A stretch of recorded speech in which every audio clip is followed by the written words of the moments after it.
സർക്കാർ ജീവനക്കാർ സാമൂഹ്യ സുരക്ഷാ പെൻഷൻ തട്ടിയെടുത്തു എന്ന വാർത്ത. ഈ വിഷയം സർക്കാർ നേരത്തെ അറിഞ്ഞിരുന്നു എന്ന കണ്ടെത്തലാണ് ഇപ്പോൾ വരുന്നത്. 2023 CAG റിപ്പോർട്ടിൽ പറയുന്നുണ്ട് 9,000-ലധികം സർക്കാർ ഉദ്യോഗസ്ഥർ. 1458 എന്ന കണക്ക് എത്രയോ ചെറുത് ആദ്യം പുറത്തു വന്നത്.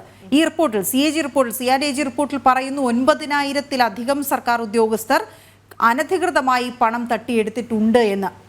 സർക്കാരിന് ഈ ഇനത്തിൽ 40 കോടിയിലധികം രൂപ നഷ്ടം വന്നതായാണ് കണ്ടെത്തൽ. അതേസമയം തട്ടിപ്പ് നടത്തിയ ഗസറ്റഡ് റാങ്ക് ഉൾപ്പെടെയുള്ള ഉദ്യോഗസ്ഥർക്കെതിരെ നടപടിയെടുക്കാനും സാധ്യതയില്ല എന്ന റിപ്പോർട്ടാണ് വരുന്നത്. ടിൻഡു, നമുക്ക് ഈ രണ്ട് കാര്യങ്ങളും ടിൻഡു ദാസ് ചേരുന്നുണ്ട് നമ്മുടെ പേര് വിശദാംശങ്ങൾക്കായി. ടിൻഡു, ഈ രണ്ട് കാര്യങ്ങളും രണ്ടായി തന്നെ ഒന്ന് നോക്കാം. ആദ്യം ഈ CAG റിപ്പോർട്ടിൽ പറയുന്നത് എത്ര ഗുരുതരമായ ഒരു സാഹചര്യം സർക്കാർ ഒരു വർഷം മുമ്പേ അറിഞ്ഞിട്ടുണ്ട് എന്നുള്ളതാണ്.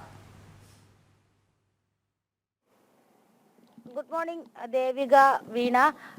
ഇത് നമുക്ക് രണ്ടായിട്ട് തന്നെ നമുക്ക് അത് പറയേണ്ടി വരും. കാരണം 2022 മുതൽ 2023 വരെയുള്ള സാമ്പത്തിക വർഷത്തെ അടിസ്ഥാനമാക്കി 2023 സെപ്റ്റംബറിൽ നൽകിയ റിപ്പോർട്ടിലാണ് ഇത്തരത്തിലൊരു ഗുരുതരമായിട്ടുള്ള ഒരു കണ്ടെത്തൽ കൺട്രോൾ ആൻഡ് ഓഡിറ്റർ ജനറൽ കണ്ടെത്തിയത്.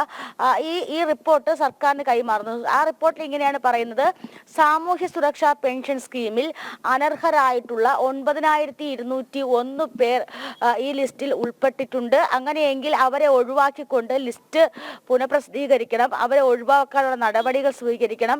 ആ ഇനത്തിൽ സർക്കാരിന് ഏതാണ്ട് 40 കോടിയോളം രൂപ നഷ്ടം വന്നിട്ടുണ്ട് എന്ന് അതായത് 2022 മുതൽ 2023 വരെ സാമ്പത്തിക വർഷത്തിൽ കണ്ടെത്തിയിട്ടുണ്ട്. കണ്ടെത്തിയ സമയത്താണ് സർക്കാർ CAGക്ക് ഒരു മറുപടി കൊടുക്കുന്നു.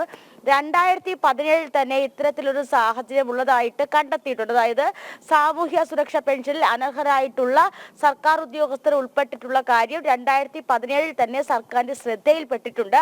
അതിന്റെ നടപടികൾ സ്വീകരിക്കാനുള്ള ഒരുക്കത്തിലാണെന്നും അറിയിച്ചു. അതിന്റെ നടപടികൾ ഇങ്ങനെയാണ് സർക്കാർ ചെയ്തത്. അതായത് അനർഹരായിട്ടുള്ള ആളുകളെ കണ്ടെത്താനായിട്ട് വകുപ്പ് തലത്തിൽ ഒരു അന്വേഷണം നടത്തുകയും ഏതാണ്ട് 400 പേരെ ഇത്തരത്തിൽ കണ്ടെത്തുകയും ചെയ്തു. ഈ 400 പേരെ ഒഴിവാക്കിക്കൊണ്ട് അടുത്ത പട്ടിക പ്രസിദ്ധീകരിച്ചത്. അതായത് 9,201 പേര് ഇത്തരത്തിൽ അനർഹരായിട്ടുള്ളവർ ഈ പണം തട്ടുന്നുവെന്ന് കണ്ടെത്തിയപ്പോൾ അതിൽ 400 പേരെ മാത്രമാണ് സംസ്ഥാന സർക്കാരിന് അല്ലെങ്കിൽ ധനവകുപ്പിന് ഒഴിവാക്കിക്കൊണ്ട് പുതിയ പെൻഷൻ പട്ടിക പ്രസിദ്ധീകരിക്കാൻ കഴിയുന്നത്. അതിനുശേഷം ഏതാണ്ട് പിന്നെയും ഒരു വർഷം പിന്നിട്ടിരിക്കുകയാണ്. ഈ ഒരു വർഷത്തിനുള്ളിലാണ് വീണ്ടും ഈ 1,458 എന്ന കണക്ക് വരുന്നത്.